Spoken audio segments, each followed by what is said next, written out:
As war broke out in Ukraine, hundreds of airmen from Utah were deployed to Europe. And tonight they're back home. And a lot of them are queer because I am queer, and they figured it out. She says she created a safe space for students, but now this Lehigh teacher is on administrative leave. What the school says she did wrong. A chilly start to the week today. Tonight we're going to see clearing and also some very chilly temperatures where we have hard freeze warnings and also the timing of our next heat wave. We want to make this a little more personalized. We want to make sure that we honor them in the best way we can. Eagle Mountain restaurants are coming together to creatively support the families of the two 3-year-olds tragically killed last week. It's been a tragedy out here in Eagle Mountain. And as the community grapples with the loss of those 2 little boys, we're definitely not sad to leave. Some say the problem on their roads is so bad they're being driven out. Live from Utah's news leader, Fox 13 News at 9 starts right now.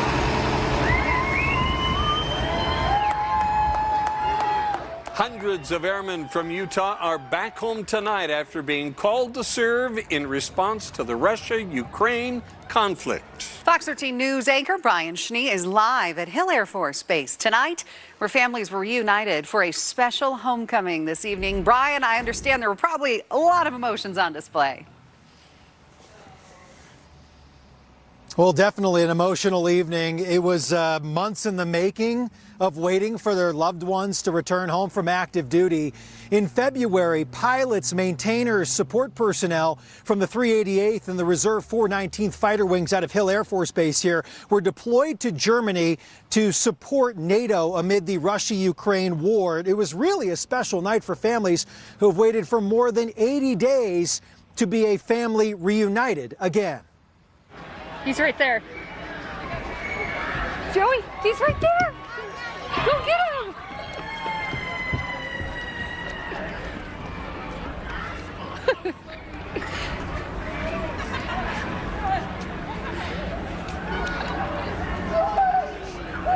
Hey, honey.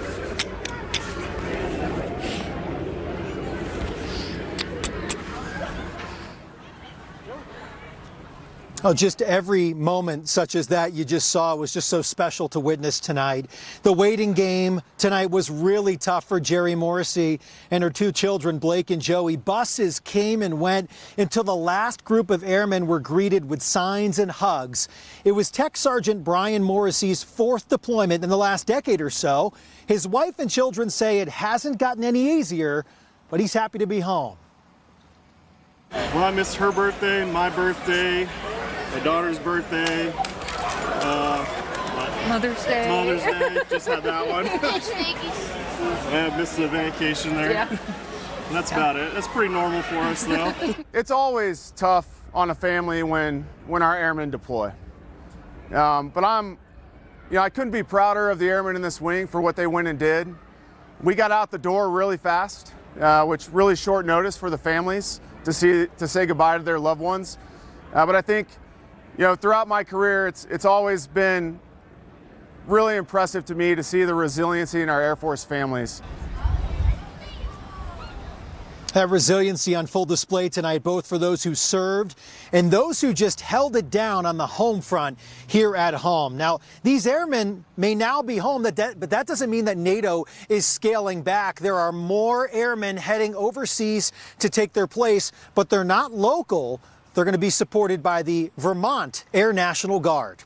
Live at Hill Air Force Base tonight, Brian Schnee, Fox 13 News, Utah. And we salute every one of them. Brian, thank you so much. Now to the latest on the crisis in Ukraine. In a speech today, Russian President Vladimir Putin promised to continue his country's invasion of Ukraine. Ukrainian forces continue to fight back. Neither side has gained significant ground in the last few weeks. Ukrainian President Volodymyr Zelensky promised today that his country will ultimately force Russia to retreat. The United States increased sanctions on Russia over the weekend, cutting off all Russian government media from American advertising dollars. A charter school in Lehigh, meantime, confirms one of its teachers is on administrative leave after posting a video on social media. Renaissance Academy says Jenna Hall is being investigated after posting this video. My kids from last year are now in 5th grade, and they come visit me almost every day after school. And a lot of them are queer because I am queer, and they figured it out, and so I've become their safe space. I'm so happy that they are figuring out who they are, and that they're happy with who they are, and that they found a safe place. Fox 13 News spoke with the executive director of Renaissance Academy about the video. He says the conversations described are considered inappropriate by administrators. He adds the administrative leave was not over anything related to Hall being queer. Rather, it pertained more to the level of professionalism that she was not demonstrating with her students. This isn't about her performance necessarily when it comes to her instruction in the classroom or her relationship with her students as far as the instruction. But there are some expectations under the umbrella of professionalism when it comes to boundaries, especially when you're working with young children, and establishing those and maintaining those is critical. Fox 13 News is trying to reach teacher Jenna Hall. We'll update this story as we learn more. It's been 1 week since 3-year-olds Hunter Jackson and Odin Ratliff were hit and killed by a car that careened into the horse corral where they were playing in Eagle Mountain. Since then, more than $100,000 has been raised on a GoFundMe page to benefit the families. As Fox 13 News reporter Emily Tenser shows us, stores and restaurants are also stepping up to show their support.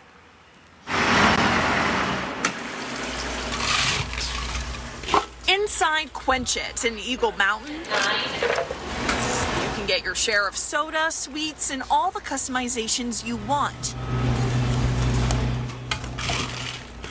But this month, 2 of these sweet sodas come with a somber taste. I've never seen a community come together like Eagle Mountain and Saratoga Springs. They just, they're looking out for one another. They really care for each other. Owner Zach Rigby created these drinks. Each one made in honor of Odin Ratliff and Hunter Jackson. The 3-year-old friends were hit and killed by a car near Eagle Mountain last week. I personally reached out to the mothers of the children and the boys and asked them, you know, we want to make this a little more personalized. We want to make sure that we honor them in the best way we can. So this is the Odin. It's made with Mountain Dew, mango, and orange flavoring. And this is the Hunter. It's made with Sprite, cherry, and a fresh lime. Within 30 minutes, we had cars lining up, you know, a super long line in our drive-through, and I mean, they were ordering 3, 4, 5 drinks at a time. The Diet Dr Pepper is 24 ounce, right? 100% of the proceeds go to the families of Odin and Hunter. One of the boys' grandfathers even came in to personally thank the soda shop. It was an emotional moment for both of us. I don't know them personally, but it was good to see the outreach and talk to them and just let them know that we were thinking about them. The drinks are available for the entire month of May, and with warmer temps and summer break up ahead, Rigby hopes more customers can quench their thirst and support these families. We feel like we are a pillar in this community, and we want to be a pillar and an example in the community, and we enjoy helping out where we can. Reporting in Eagle Mountain, Emily Tenser, Fox 13 News, Utah. Several other restaurants and individuals have also helped the Ratliffs and Jacksons, including Coffee Creation in Saratoga Springs, where Odin's mother works, and Bit of Everything Food Truck. Together, those restaurants have raised more than $4,000 for the families. There's a new fire that sparked in Kane County. It's being called the Left Fork Fire. Fire managers from the Dixie National Forest Powell Ranger District are reporting it's about 100 acres in size. At this point, it's 0% contained. Crews are attacking it from the ground and from the air. The cause of this fire right now is under investigation. Well, it's really odd because we've got the cool weather. We had snow and freezing temperatures overnight, and yet it is the wildfire season. Allison? Yes, and as we've learned the last few years, that wildfire season is just going to keep getting longer and longer, and likely eventually being around all year. So that's not great news. We do have some very cold temperatures tonight. Right now it's 46 in Salt Lake and Harriman, 44 for Lehigh, 47 for Provo, up towards Farmington, 47, 36 for Eden, 36 in Logan, and for St. George, close to 70 right now. We do freeze warnings tonight from South Willard up through Brigham City, Tremont, and over towards Howell along I-84.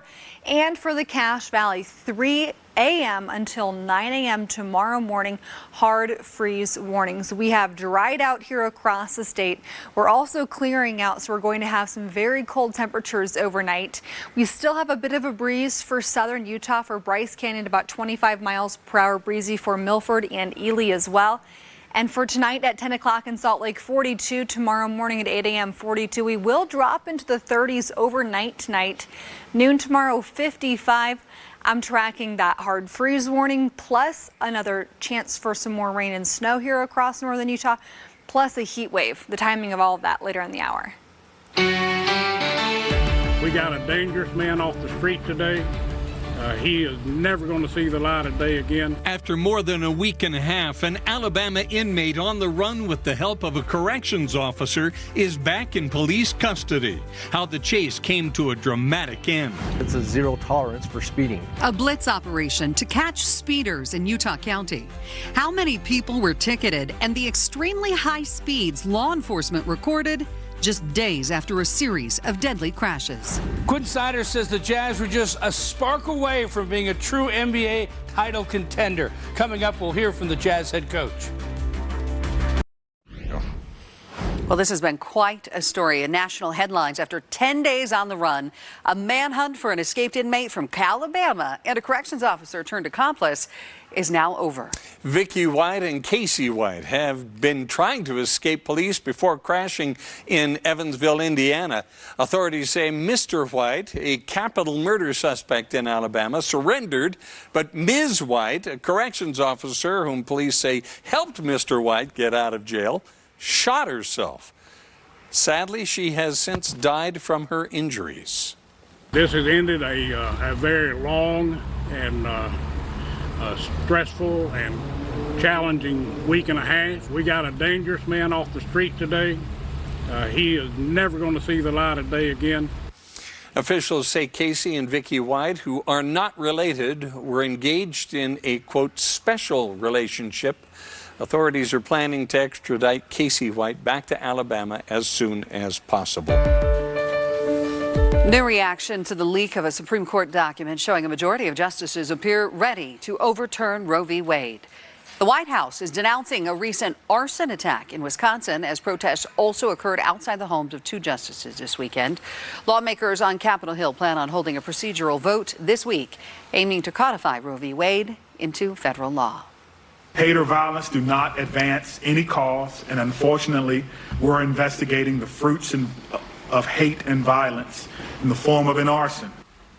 Senate Minority Leader Mitch McConnell recently suggested in an interview that a national abortion ban may be possible if Roe v. Wade is overturned this summer.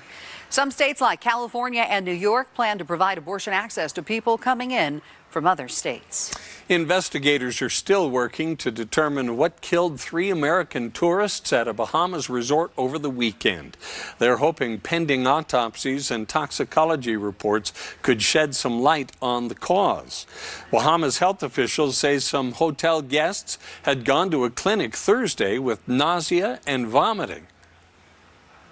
Had reported feeling ill, and as was reported already, were seen by the medics. Toxicologists are now looking at the villas that guests stayed in to see if environmental factors could be to blame. Authorities do not suspect foul play. For now, the Sandals Resort does remain open, and Bahamas health officials say there appears to be no threat to anybody else staying on the property. We have an update now on the Lone Peak Hot Shots crew in New Mexico. They deployed last Wednesday, and here's some new photos and video from the front lines of that fire. The Hot Shots are working the night shift to help get the Cerro Pelado fire under control. It has burned nearly 41,000 acres in the Santa Fe National Forest and is just 11% contained. This is Lone Peak Hot Shots' first assignment of the season. Boy, we are proud of our Utah fire crews. I can't imagine anything more strenuous than fighting a fire, especially in those conditions. Any condition where there's a fire, right, it's going to be tough, and the videos just really demonstrate how hard that is. So yes, my hat's off to them, and hopefully they all come back safe and sound. What we're tracking for you here across the state tonight will be cold temperatures, hard freeze warnings for the Cache Valley. If you've got a sprinkler system that is set to go off tonight, I would recommend not using that, especially across far northern Utah. And I wanted to quickly show you this picture today from Heber. Brent posted this in our Facebook group. You can see, I think this is the Jordanelle. I'm not 100% sure off in the distance, but you've got the Indian paintbrush, a little bit of snow on top of it. You've got the mountains looking oh so pretty. And here's what we have for tonight. Clear sky here across Utah. Cold temperatures in the 40s right now for Salt Lake, Tooele, Ogden, Brigham City, mid-40s for all of us down through Provo, Delta. And then we're going to keep cooling tonight. Cache Valley in the 30s, Heber in the 30s, Evanston 30. And it's already just going to get going colder and colder as the night goes on. So St. George near 70 degrees currently, breezy for Bryce Canyon and Milford. I'm expecting the wind to mostly die down tonight. But then by early tomorrow morning, about 7, 8 a.m., we're going to start seeing some breezy conditions returning, mainly for the mountains. But then by tomorrow afternoon, take a look at your screen. We are tracking extremely gusty conditions here across the state. Areas of purple 45 to 55 miles per hour. That does include along I-70 all through Utah.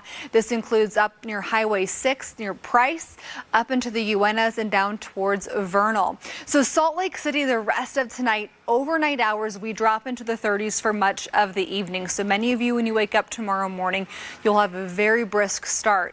Temperatures into tomorrow afternoon will be more comfortable, but 36 for our overnight low, partly cloudy. And then overnight temps here across the entire state. Almost all of us are dealing with temperatures below average. So we'll be about 30 to 40 here along the Wasatch Front, 40 for Provo, 33 for Eagle Mountain, 37 for Tooele, 37 for Salt Lake.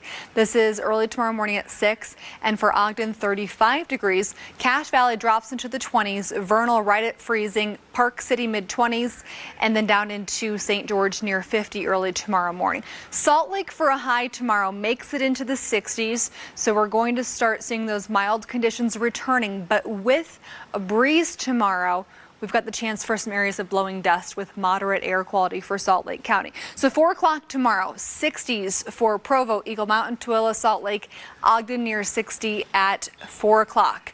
Logan, upper 50s, St. George into the 70s tomorrow.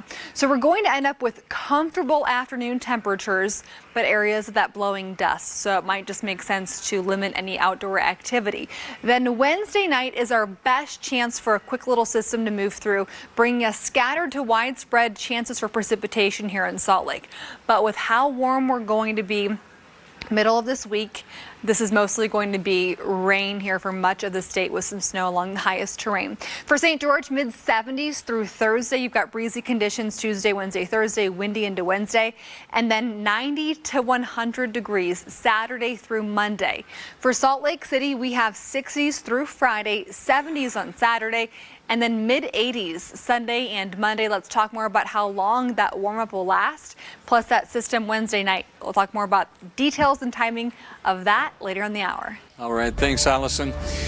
If your baby needs a certain formula and you're having a hard time finding it, we have an update you may not like. Details straight ahead. In many circles, it's called the sound of freedom.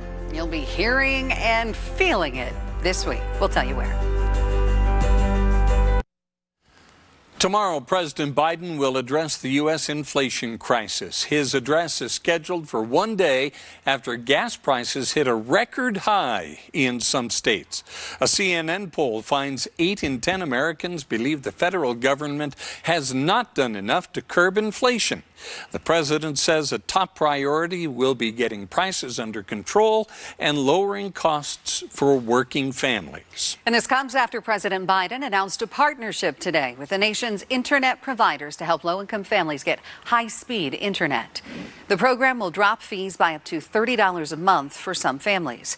The administration is also launching getinternet.gov to help eligible households sign up for the program. Baby formula is getting more difficult to find. New data from Data Assembly shows 40% of baby formula brands are out of stock. Analysts say widespread recalls have impacted the supply. The FDA is working with manufacturers to close the gap as quickly as possible. Meantime, the FDA says it may authorize a COVID vaccine for children under 5 ahead of schedule. The original target date was late June. Today, a spokesperson said the process has taken longer than some expected because it's a complex submission and because it's for small children. Once approved, it may be a challenge to convince parents to get their kids the vaccine. Only 1 in 5 said they'll get their child vaccinated as soon as a vaccine is approved. This little community is facing a big problem. People speeding. I'll tell you why some residents say it's driving them out of the area. A man is found dead in Mapleton Canyon after search and rescue crews spend all night trying to locate him. Maybe the sentence that comes to mind is know before you go. We'll have more from the crews that tried to find him coming up. It is the second or third year of the drought. There are some concerns. The entire state continues to deal with drought, how this is impacting the water supply as we inch closer to the summer months. Jazz face a lot of uncertainty in the offseason. Their 2 All-Stars and the future of their head coach. We'll hear from Quinn Snyder coming up.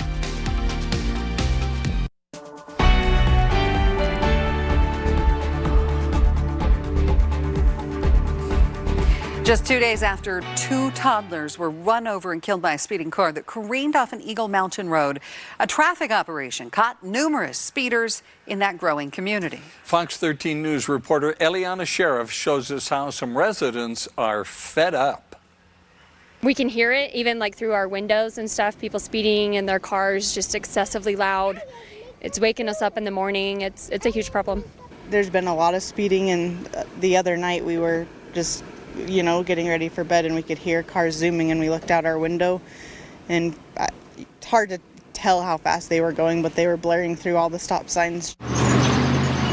In this growing community, there's a growing problem. The number one complaint law enforcement faces the majority of the time will be traffic related speeds, crosswalk violations, stop sign violations. For the last month, law enforcement have educated drivers with a speed trailer with the speed limit very clearly posted. We're trying to educate all these new people moving out here and working out here that you need to slow down. A traffic blitz last week found almost 70% of citations issued were due to people speeding. And that's pretty much where we're at. It's a zero tolerance for speeding.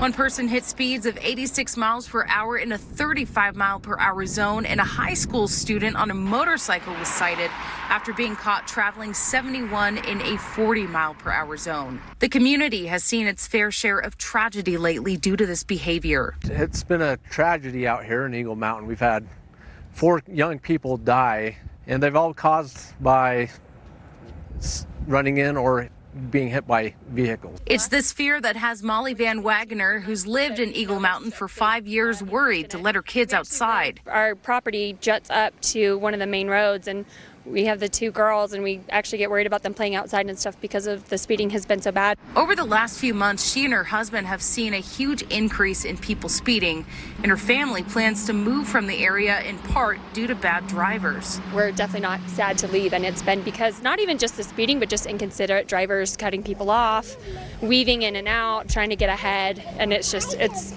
kind of killed it for us out here, really.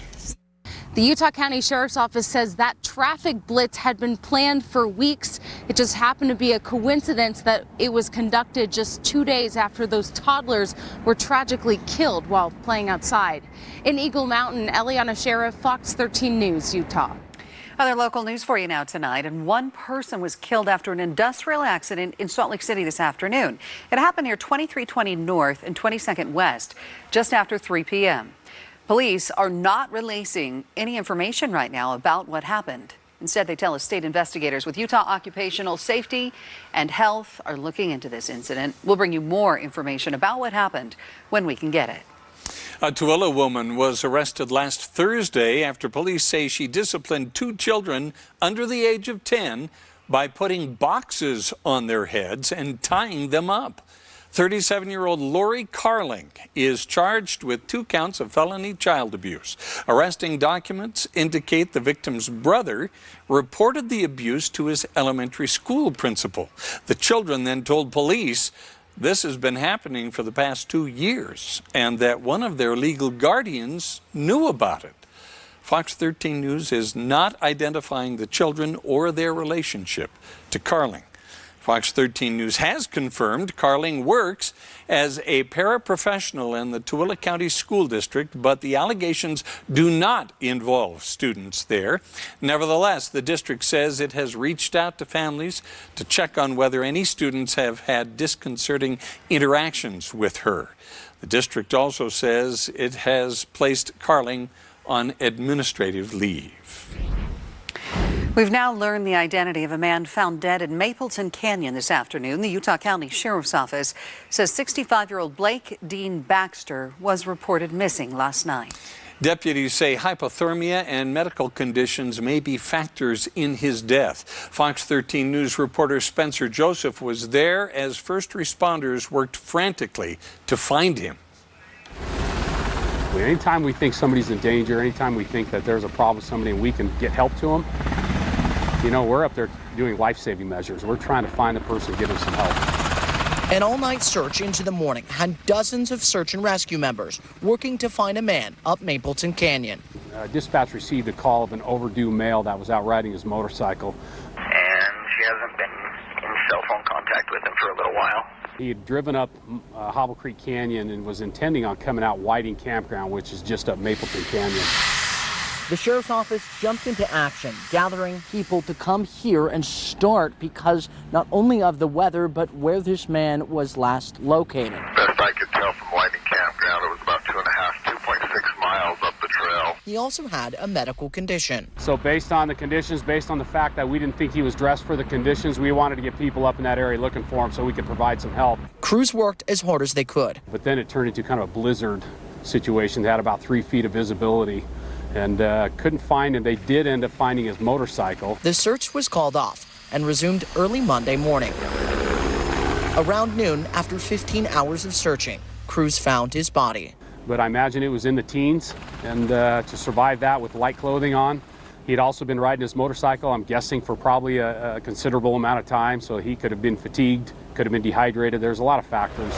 The Department of Public Safety and National Guard lent their helicopters, and several different divisions of the Sheriff's Office also pitched in as volunteers. You know, we get a lot of people in the community that belong to these volunteer programs. They want to help. But it's disheartening to have this result. They're going to get tied in emotionally. They want to save somebody. They're about providing help to people when they can. And if they can't get to the person to save them, that's going to affect them. And in a case like this, I think there might be 1 or 2 people who feel frustrated that they couldn't get enough help there in time. Detectives will continue to investigate. But with weather in Utah changing every moment, search and rescue crews had this message. But when the sun goes down, it's a significant drop, and you may end up on trails up in the mountain that are covered in ice. Spencer Joseph. Maybe the sentence that comes to mind is know before you go. Fox 13 News, Utah. Thanks so much, Spencer. Parts of Utah will be noisy this week. The Tooele Army Depot began detonations today. If you live nearby and heard booms or maybe felt shaking, that's what it was. The detonations will continue through Thursday, we're told, between 11 a.m. and 4 p.m. The Army Depot says open detonation reduces unusable ammunition, and it actually frees up valuable storage space. The Utah National Guard will also be making a little noise. There will be live fire exercises at Camp Williams tomorrow through Friday. Coming up, the increasingly important way public health pros are making sure they know how much COVID-19 is around us and what it's telling us about Utah. Explosive growth has its challenges, and government and business leaders will be discussing them this week. What some of them are coming up.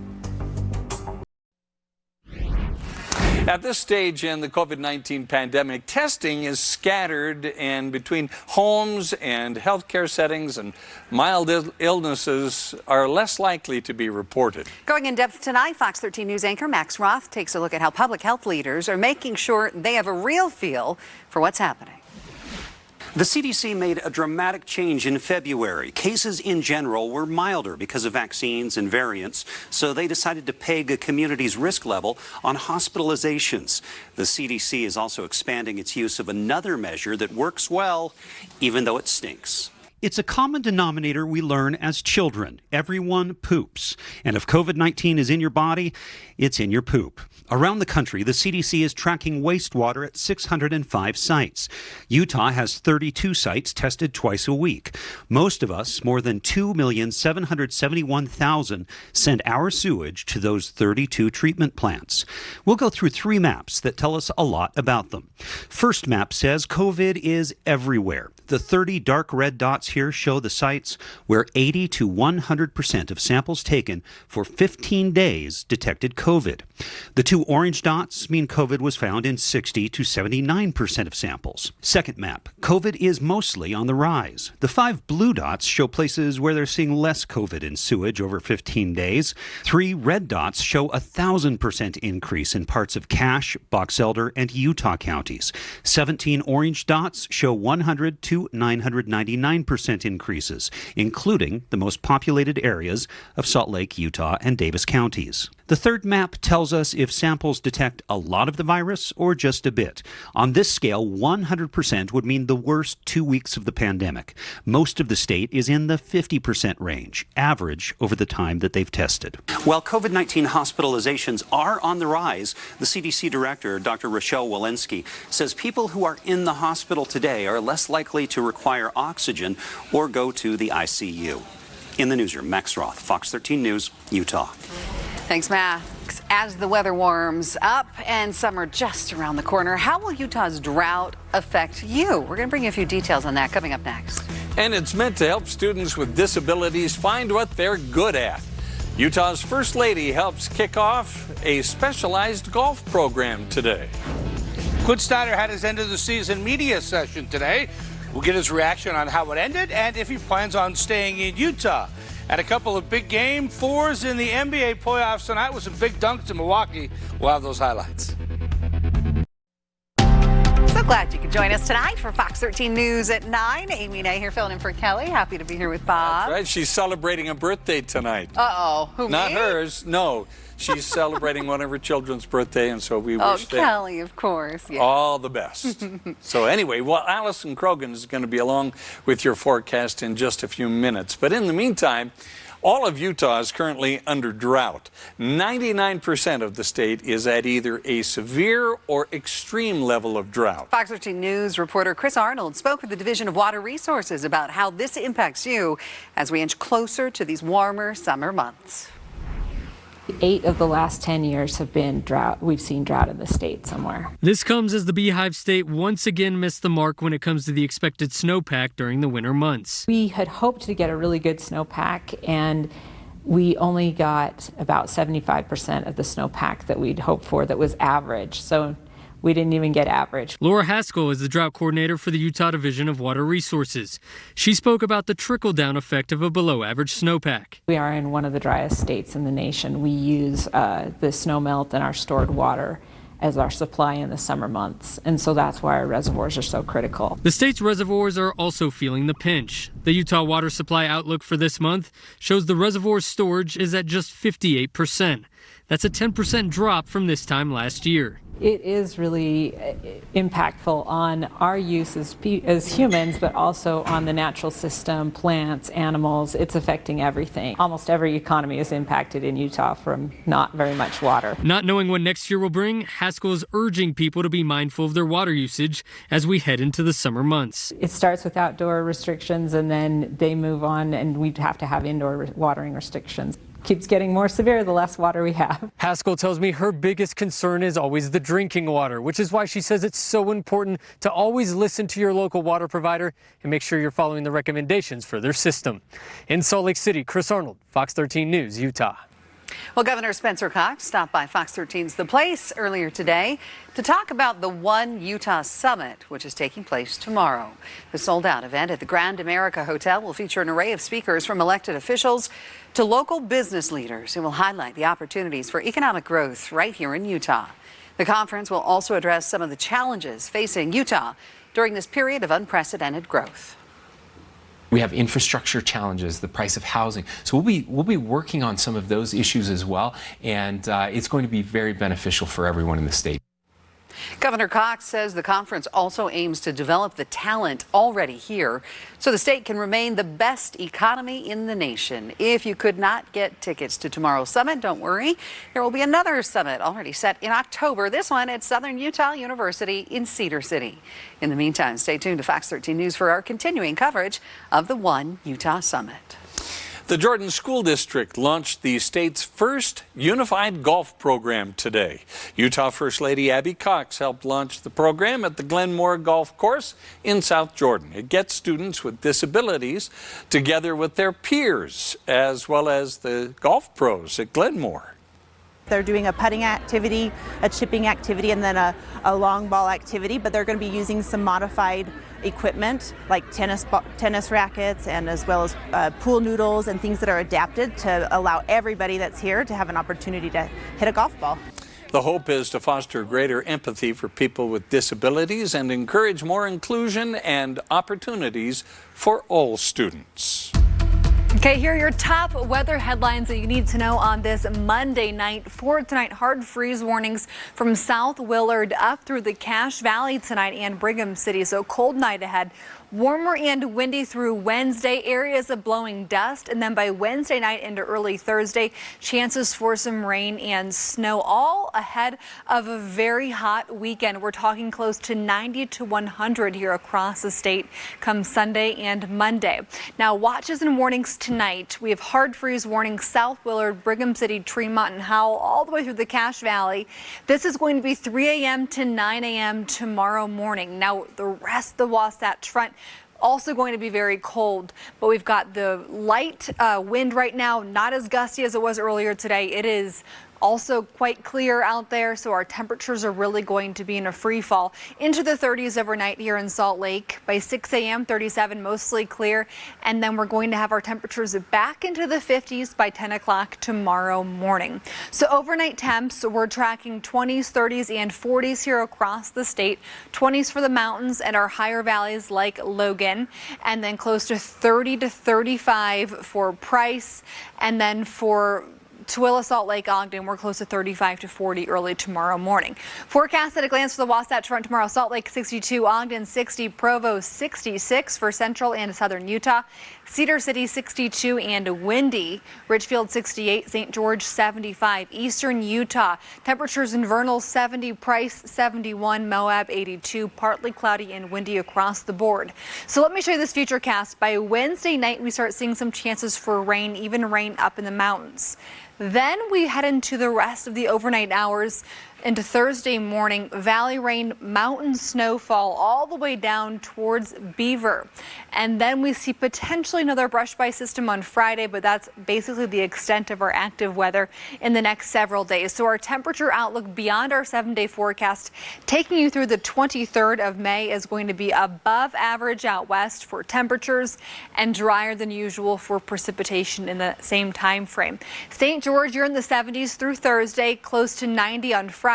Then by Saturday, Sunday, Monday, we're tracking close to 95 to 100 degrees. Salt Lake, we have 60s through Friday, low 70s Saturday, 80s return for Sunday and Monday. Well, after taking some time off to have hip replacement surgery, Jazz head coach Quinn Snyder had his end of the season media session today. Jazz go into the offseason with a number of unanswered questions after losing to the Dallas Mavericks in the first round of the playoffs. This year I thought that our record didn't necessarily reflect what we could do in the playoffs. I felt like we were this close to just having a spark and kicking it in and finding that unity, whatever it was, that kind of extra secret sauce, and taking off. You know, you're not satisfied. You know, you have aspirations to be better and win more, and that's what we'll try to do. So can they take the next step and become a championship contender? Or has this team, led by Donovan Mitchell and Rudy Gobert, reached its ceiling? Is it really a him or me situation between the two Jazz All-Stars? Mitchell and Gobert and the other key players on the team are all under contract for next season. So if they want to make a change, they would have to make a trade or two. Some of the broader questions about roster and things, those are things that, you know, are best for you to ask Danny and Justin. That said, we'll all meet. We'll talk about exactly what you're bringing up, how you can be better. Another big question concerns the future of Coach Quinn Snyder. There have been rumors that he's a candidate to coach the Lakers or Spurs, but that's a subject he's not willing to discuss. My family's loved it here, and don't judge my tense when I speak. So my family loves it here. How's that? You know, the experience has been and continues to be a great one. You know, beyond that, I think I'm not going to discuss my contractual situation publicly. That's just not something that I want to do or I'm comfortable doing. Coach Snyder has built a strong program with the Jazz. They've been to the playoffs the last 6 seasons, and they're consistently one of the better teams in the league. But they want more. You've won the third most amount of games in the league in the last 5 years. But, you know, I'm not hanging my hat on that. You know, we want to do more. We want more. Game 4 between the Celtics and Bucks. Giannis Antetokounmpo in for the jam. He had 34 points. And watch him stare down Al Horford. On the other end, it's Horford's turn. Past Giannis for the throwdown. Horford had 30 for Boston. The Celtics won at 116-106 to even the series at 2 games apiece. Very high. No Ja Morant for the Memphis in Game 4 against Golden State. Tyus Jones stepping up for the Grizzlies. Knocks down the 3 to put Memphis up 9. Later in the second quarter, Stephen Curry for long range for the Golden State Warriors. The Grizzlies will lead it by 6 late in the third quarter. Wow. Don't you wish the Jazz were playing those games? That's too bad. I know, I saw So close. I saw a picture of Donovan on the sidelines, and I was like, oh, that hurts. I know, right? We need him out on the court. Yeah. Quinn Snyder says just a spark away. All right. Thank you, Jeff. We'll be right back. Finally for you tonight, people in Vernal have raised a lot of money to save the giant green T-Rex statue at the Dinahville Motel in town. Over the weekend, they raised more than $10,000 on GoFundMe. Save the dino. Yeah, we've got a link to the fundraiser on fox13now.com if you're interested. Thanks for being with us. QuickCast is next.